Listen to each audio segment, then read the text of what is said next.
कुछ देर तक करिए।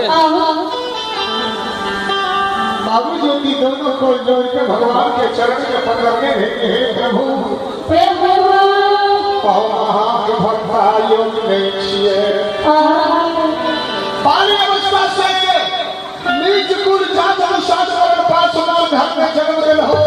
बाली अवस्था से सुंदर चढ़िए सुंदर बाल मत ना धरिए शरीर हमारे पाप किए